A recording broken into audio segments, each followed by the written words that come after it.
So it's been a while.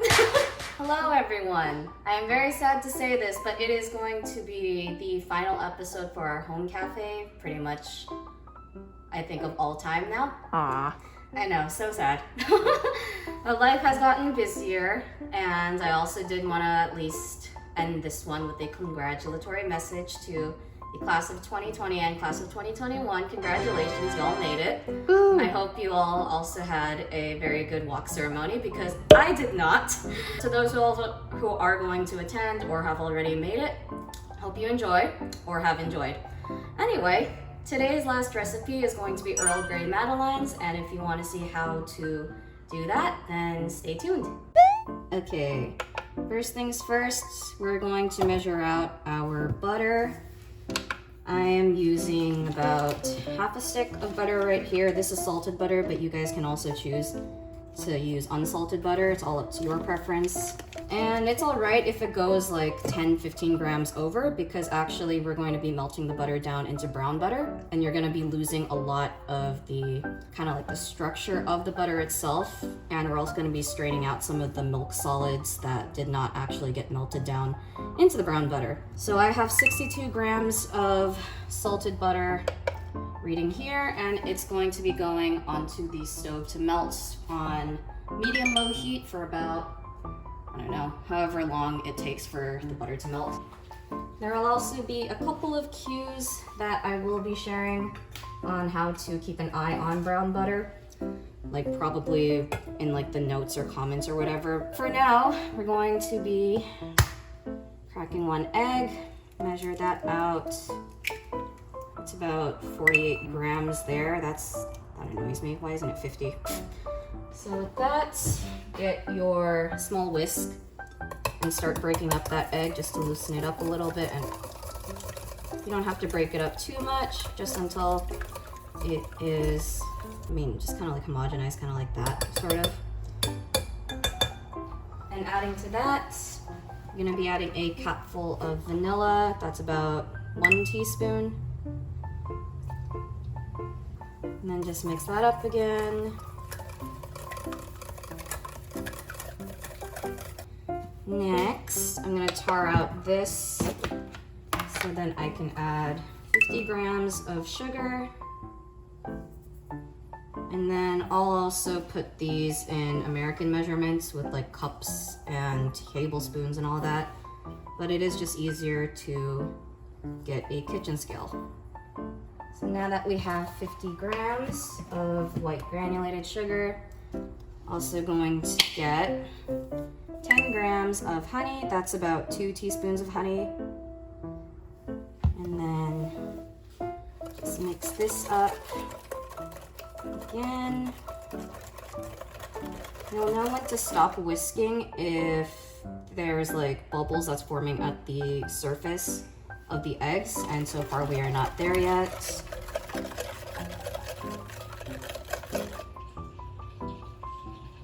If you hear the crackling in the background, that's exactly what you want to hear from the brown butter. At that point though, you could choose to lower the heat, and I probably should. And there are bubbles forming at the top anyway, so we'll stop whisking from here.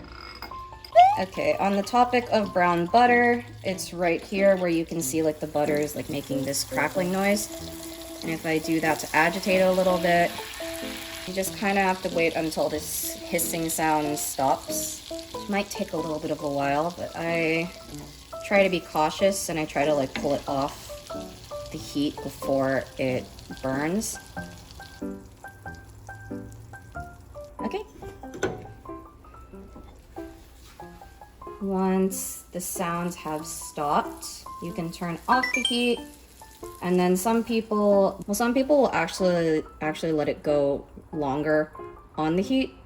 But what I do is I just kind of keep it in the pot that it's in, so that the residual heat will continue to kind of like bring it down and reduce it into like a nuttier flavor, which is exactly what I'm doing now. All right, just let that cool for a bit, because if it's too hot, then it won't be able to incorporate with the rest of our ingredients. And here in this section, we are going to be measuring out our dry ingredients.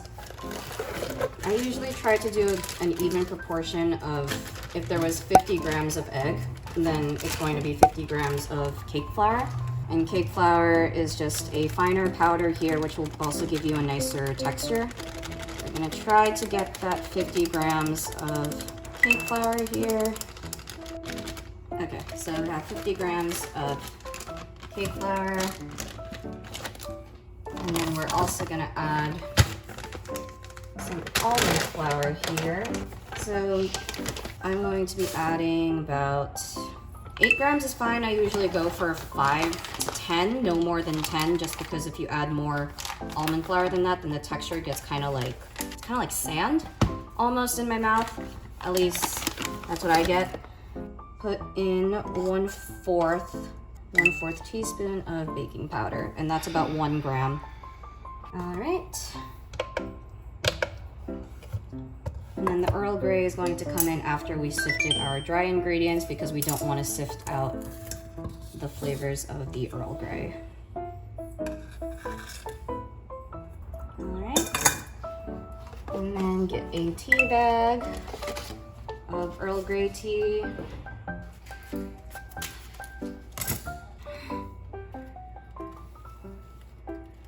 then I'm gonna get my rubber spatula, and we're just going to incorporate this together. You can also use a whisk for this, but it's just easier for me to use a rubber spatula.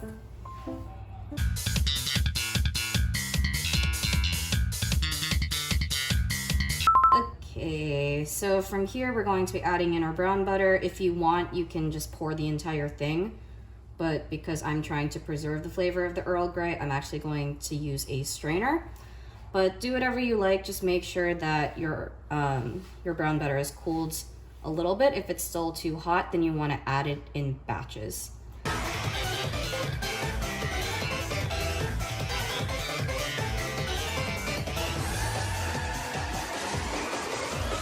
So at this point, you can choose to do one of two things.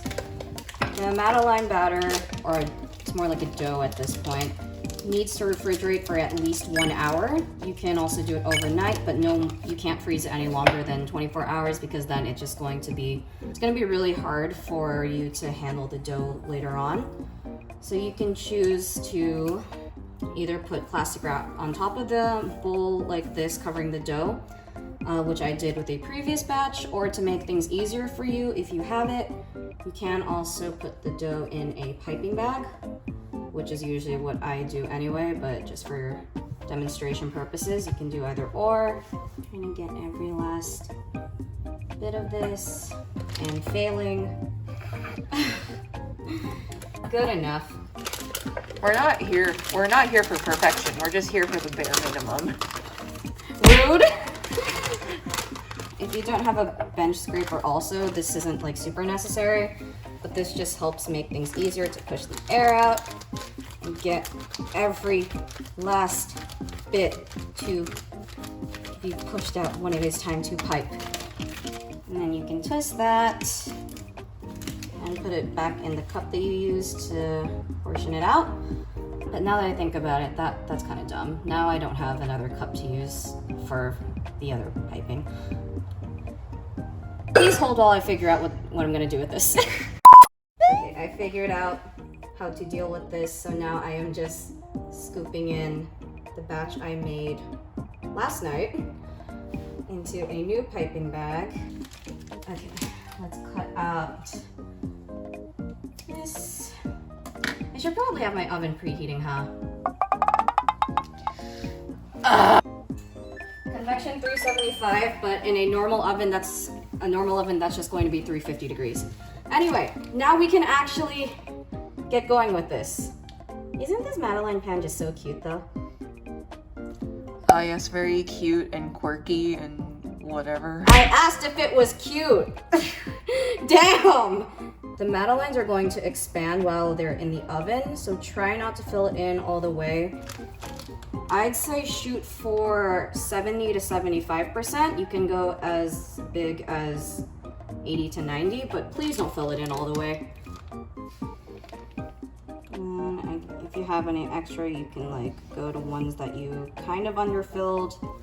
I have also seen people grease it with butter and then dusting it with flour. Personally, I haven't tried doing butter and flour because I'm too lazy to clean up after flour. So butter works just fine. I've seen other people do pan spray with like the regular like aerosol spray with like oil or whatever. I don't know how well that works. Someone's gonna have to let me in on it. Yeah. Okay, and as you can see, there are these little humps on the Madeleine. That is a kind of like a sign of a well-baked Madeleine. I put these in the oven for 350 degrees for 9 minutes. That's usually like a good temperature for my oven to get these Madeleines put out, but I mean, just experiment with your oven, if anything. Try to angle them up like this as soon as you can, just so that they can cool at an angle. And standard protocol, I let these cool for about 5 to 10 minutes usually, depending, but also because I have no patience. Are you gonna fucking eat one? Oh my Jesus Christ. I'm happy. Very Earl Grey forward, obviously, but that should be the first thing I taste, and then I taste like a little bit of sweetness. It's all nice and fluffy. Like, look at that. Look how pretty it is. Also, just look at how cute. If you enjoyed this video, last video of our Home Cafe series, leave a like, comment, share, subscribe to our YouTube channel. Also, you can join our Facebook group. Also follow our Instagram. If you ever make this recipe, you can tag me at sasha.sin. And without further ado, that's pretty much the end of our Home Cafe series. Again, one more time, just to say congratulations to the class of 2020 and 2021. And I'll see you guys maybe another time. Bye. Bye.